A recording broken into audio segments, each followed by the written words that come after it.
Halo, selamat pagi anak-anak Choice, anak-anak hebat. Selamat bertemu kembali di video ya. Kali ini kita sudah masuk ke tema 8 peristiwa alam, subtema 1 peristiwa siang dan malam di pembelajaran terakhir, yaitu pembelajaran ke-6.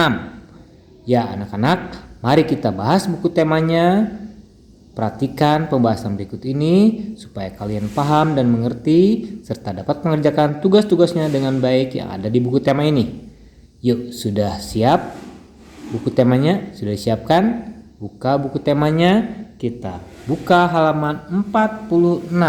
Nah, di pembelajaran ke-6 ini kita mau belajar apa saja? Mari kita simak bersama-sama. Kita baca dengan nyaring. Siang hari yang cerah. Hari ini Lani sangat gembira. Lani bermain petak umpet bersama teman-teman. Matahari bersinar cerah. Cuaca cerah menambah semangat Lani mencari teman yang sembunyi. Wah, pasti seru nih bermain petak umpet. Ada yang bersembunyi ya, lalu ada yang mencarinya juga. Nah, sekarang malam bertabur bintang. Malam ini terlihat cerah. Lani duduk di serambi rumahnya. Bintang bertaburan di langit yang gelap. Angin bertiup pelan dan udara terasa sejuk. Nah, itu adalah bacaannya dua ya. Sekarang tuliskan perbedaan antara peristiwa siang dan malam.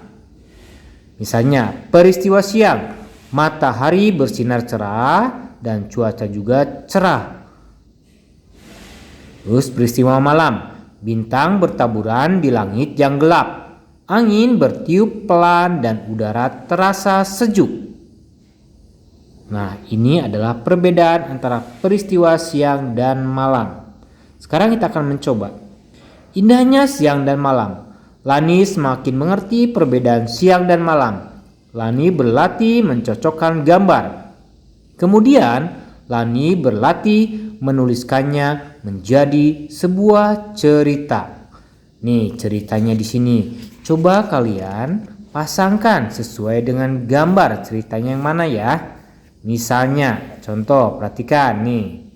Kita akan bahas bersama-sama. Nih, gambar yang pertama. Gambar pertama berarti itu ada Tuhan menciptakan siang dan malam dalam satu hari untuk kebaikan kita. Ya, itu gambar yang pertama. Gambar yang kedua. Gambar kedua ini ada siapa ini? Siti dan teman-temannya. Ada Edo ya. Ada siapa lagi tuh? Benny, Udin. Jadi di sini berarti kalian tarik garis. Belajar di sekolah diterangi sinar matahari. Ya, itu adalah gambar yang kedua. Mereka sedang belajar dengan diterangi sinar matahari. Karena belajarnya siang hari kan. Sekarang lihat gambar yang ketiga. Ini ada siapa nih yang bermain apa ini? Lompat tali ya. Apa berarti? Ya, saat cerah kita bisa bermain di halaman bersama teman-teman. Tuh. Saat cerah kita bisa bermain di halaman bersama teman-teman tentunya. Kalau mendung ya kita mendingan di rumah aja ya. Terus gambar yang keempat. Jika matahari terbenam, kita diterangi oleh lampu untuk belajar. Nah, ini adalah sedang belajar di malam hari. Maka memerlukan cahaya. Cahayanya dari lampu ya. Terus yang terakhir, gambar yang terakhir. Ini ada anak sedang tidur. Ya, berarti tarik garis ke atas nih. Selimut melindungi tubuh kita dari dinginnya malam. Nah, itu anak-anak berdasarkan gambar dan ceritanya. Sekarang salinlah kalimat sesuai urutan yang sudah kamu susun. Kamu boleh menambahkan kalimatmu sendiri. Berilah judul untuk melengkapi ceritamu sendiri. Itu ada di halaman 49 ya. Coba kalian buat susunan urutan yang kalimatnya ya. Misalnya, kegiatan di siang dan malam hari. Tuhan menciptakan siang dan malam dalam satu hari untuk kebaikan kita. kita belajar di sekolah diterangi sinar matahari. Saat cerah, kita bisa bermain di halaman bersama teman-teman. Jika matahari terbenam, kita diterangi oleh lampu untuk belajar. Saat tidur, selimut melindungi tubuh kita dari dinginnya malam. Kita harus bersyukur atas semua nikmat yang diberikan Tuhan. Ya betul, kita harus selalu bersyukur atas semua nikmat yang diberikan Tuhan. Itu adalah bukti kita bersyukur dengan berdoa dan merawat segala yang ada di dunia ini.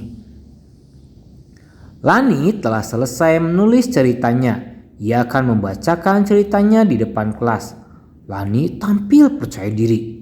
Ia membaca cerita dengan intonasi yang benar. Teman-teman senang mendengar cerita Lani.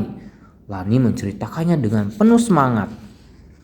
Siang ini matahari bersinar tidak terlalu terik. Angin bertiup sepoi-sepoi. Udara terasa sejuk. Lani mengajak teman-teman bermain di lapangan. Mereka bermain sambil mengukur panjang lapangan. Masih ingatkah kalian cara mengukur panjang? Cara mengukur panjang dengan satuan tidak baku. Ya, bisa dengan langkah, depa, panjang korek api, atau dan lain sebagainya. Tuliskan hasil pengukuranmu dalam tabel di bawah ini. Tuliskan juga hasil pengukuran temanmu. Nah, karena kalian sedang belajar di rumah, maka Bapak buatkan tabelnya sebagai berikut. Tabel hasil pengukuran panjang tepi lapangan sekolah. Misalnya, Humam hasil pengukurannya 50. Ia menggunakan satuan tidak baku yang digunakannya adalah lidi. Dinda 250. Dia memakai jengkal. Raya 45. Raya menggunakan depa. Bara 35 hasil pengukurannya. Dia menggunakan langkah. Bella 43. Bella menggunakan depa. Noval 36. Dia menggunakan langkah. Adi banyak sekali nih, 248 karena menggunakan jengkal. Terus Nazwa menggunakan lidi. Lidinya berarti sebanyak 49. Randy menggunakan langkah. Langkah Randy ada 34 langkah. Terus Tika menggunakan depa. Ternyata hasilnya adalah 44 depa. Nah, ini contohnya ya anak-anak, karena kalian sedang belajar di rumah. Jadi Bapak buatkan datanya sebagai berikut. Ya, ini adalah data yang Bapak buat karena kalian belajar di rumah sehingga tidak bisa mengukur lapangan ya. Coba perhatikan apa saja satuan baku yang digunakan teman-temannya. Ada lidi, ada jengkal, ada depa, ada langkah ya. Nah, tiap orang berbeda-beda alat yang digunakannya untuk mengukur panjang lapangan. Dan didapat hasil pengukurannya seperti ini. Hasil pengukurannya berbeda anak-anak. Kenapa hasil pengukurannya berbeda-beda? Karena satuan tidak baku yang digunakan pun berbeda-beda. Nah, setelah itu coba bagaimana hasil pengukuranmu? Wah, saya tidak mengukur karena saya belajar di rumah. Apakah berbeda dengan hasil pengukuran temanmu? Pastinya berbeda lah. Karena satuan tidak baku yang digunakan juga berbeda. Kecuali kita menggunakan satuan baku. Karena ini adalah satuan tidak baku yang kita pelajari. Jadi hasilnya pun pasti berbeda. Sama tapi tidak sama persis ya. Hasil pengukuran menjadi berbeda karena satuan tidak baku yang digunakan pun berbeda. Nah, urutan pengukurannya mulai mengurutkan dari yang paling kecil. Coba kita lihat urutan yang dari paling kecil dari data tadi. Nih, Randy karena dia menggunakan langkah. Ya, kita gunakan langkah dulu. Randy 34 langkah, Bara 35 langkah, Noval 36 langkah. Terus dengan depa, Bella 43 depa, Tika 44 depa, Raya 45 depa, dan Sekarang menggunakan lidi. Yang menggunakan lidi Najwa Human. Najwa 49 lidi, Humam 50 lidi. Terus dengan jengkal Adi 248 jengkal dan Linda 250 jengkal. Ini urutannya ya dari yang paling kecil. Tadi berarti yang paling kecil itu langka, depa, lidi, dan jengkal. Kenapa jengkal paling banyak? Ya jelas lah. Jengkal dengan depa, dengan lidi, dengan langka pasti berbeda. Makanya jengkal itu paling banyak. Karena panjang lapangan sekolah itu panjang sekali ya. Itu adalah urutannya ya, hasil pengukuran teman-teman yang sudah Bapak dapatkan. Kalian bisa menuliskannya ya di buku ya, karena kalian tidak belajar di sekolah. Oke, silahkan tulis di buku tema kalian. Kecuali kalau kalian belajar di sekolah, kita akan menghitungnya bersama-sama ya. Seperti itu anak-anak ya. Itu adalah satuan tidak baku yang kita gunakan, yaitu langka, depa, lidi, dan jengkal. Hasil pengukuran menjadi berbeda karena satuan tidak baku yang digunakan pun berbeda. Ingat ya, berbeda. Hasil pengukuranmu harus dituliskan secara benar. Begitu juga hasil pengukuran temanmu. Tulislah secara benar ya. Berperilaku benar sesuai dengan sila kelima Pancasila. Jadi kalau berperilaku benar itu sesuai dengan sila kelima Pancasila. Masih ingatkah kalian bunyi sila kelima Pancasila? Pasti ingatlah. Tuliskan huruf yang hilang dari kata-kata di bawah ini. Ke titik-titik D titik-titik A. Bunyi sila kelima ini ya.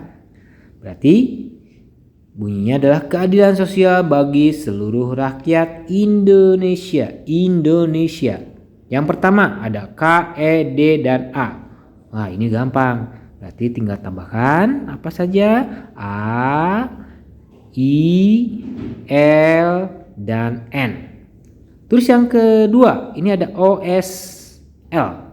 O, S, dan L. Berarti depannya adalah tadi dari bunyi sila Pancasila berarti S, I, dan A. Yang ketiga, B, titik-titik, I. Oh, ada B dan I. Keadilan sosial berarti yang hilang adalah A dan G. Yang keempat ada E, L, dan U. Apa ya? Oh, berarti ini depannya S. Terus di belakang L, U. Ada R dan yang terakhir H. Yang kelima adalah ada R, Y, dan A. Berarti ini A, K, dan T. Dan yang keenam ada I, N, E. Gampang sekali ini. Negara kita ya. Apa? D, O, S, I, dan A. Nah itu. Sudah? Kalian sudah menuliskannya? Sekarang kita amati ya. Bu Guru memberikan teka-teki kata. Lani dan teman-teman berusaha memecahkannya. Mereka mencari bunyi sila kelima Pancasila. Mereka juga mencari simbol sila kelima Pancasila. Ayo kita bantu Lani menyelesaikannya. Yuk kita beri warna merah untuk bunyi sila kelima. Ingat, warna merah untuk bunyi sila kelima. Temukan juga simbol sila kelima Pancasila. Beri warna hijau untuk simbol sila kelima Pancasila. Warna merah untuk bunyi sila kelima. Berarti nih lihat ada rakyat. Selanjutnya apa ya? Bunyi sila kelima Pancasila. Coba cari. Iya betul, ada keadilan. Terus ada lagi sosial. Terus bagi. Ya, seluruh. Terus ada rakyat. Rakyat ada enggak ya? Enggak ada rakyat. Oh, ada rakyat tadi sudah ya. Dan yang terakhir Indonesia. Terus simbolnya adalah PADI. Wah, ada padi dan kapas. Nah, seperti ini anak-anak. Sudah kalian buat? Sekarang kita lanjutkan. Lani senang menggambar. Kali ini Lani akan menggambar padi dan kapas. Padi dan kapas merupakan simbol sila kelima Pancasila. Warnai gambarmu dengan krayon atau pensil warna. Nah, tugasnya di halaman 56 kalian menggambar simbol sila Pancasila, sila kelima ya. Terima kasih anak-anak. Pembelajaran ke-6 di subtema 1 sudah selesai. Kalian sudah mengenal peristiwa siang dan malam, menyebutkan bunyi sila kelima Pancasila, simbol sila kelima Pancasila, mengukur panjang benda dengan satuan tidak baku, mengurutkan panjang benda, terus menyanyikan lagu Matahari Terbenam, aktivitas air, dan mengenal kegiatan saat siang dan malam. Nah, silahkan pelajari kembali supaya kalian lebih paham dan mengerti. Oke anak-anak, itu subtema 1 sudah selesai. Nanti kita lanjutkan lagi di minggu depan, kita akan melanjutkan ke subtema 2. Terima kasih, sampai berjumpa lagi, tetap sehat dan semangat.